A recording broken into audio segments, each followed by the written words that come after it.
Sa ibang balita, drainage rehabilitation project sa isang kilalang bahain na lugar sa Maynila, ininspeksyon ni DPWH Secretary Vince Dizon.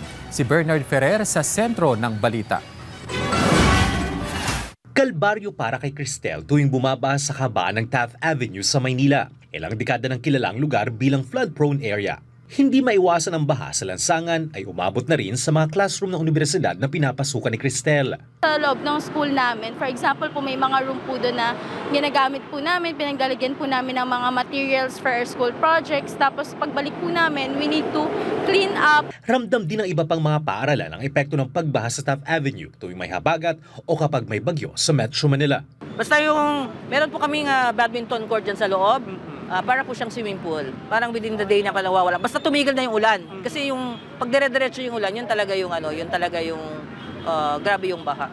Dahil dito, puspusan ang sinasagawang rehabilitasyon ng drainage system ng DPWH, partikular sa bahagi ng Taft Avenue malapit sa Santa Isabel College, Manila. Inaasang matatapos ang proyekto sa darating na Abril o Mayo. Ang advantage ng bago, mas madaling ikabit, hindi tayo makaka-istorbo masyado sa traffic.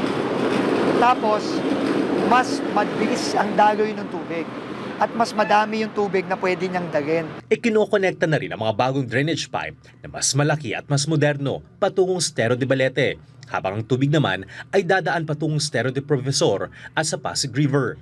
Bahagi ang proyektong ito ng 4 na kilometrong flood mitigation na sakop ang Taft Avenue mula sa bahagi ng Santa Isabel College hanggang Pio Campus Street malapit sa De La Salle University. Nagkakahalagang proyekto ng 1.2 billion pesos na inaasang mapopondohan sa 2027. Sa ngayon, naghahanap na ng iba pang paraan ng DPWH upang matususan ang kabuang pondo para sa proyekto. Tiniyak naman ni DPWH Secretary Vince Dizon na hindi magkakaroon ng tingi-tinging pondo para sa mga proyekto ng kagawaran. I-assure ko na walang cut ito sa central office. And talagang magmamakaawa ako sa DBM lalo na sa mga priority na hindi na ikakat doon.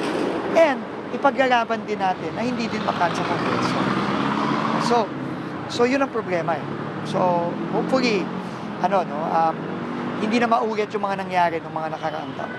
Samantala, puspusan ang pagsisikap ng DPWH sa matapos sa mga kinakailangang proyekto upang maibsan ang epekto ng pagbaha sa publiko. Bernard Ferrer para sa Pambansang TV sa Bagong Pilipinas.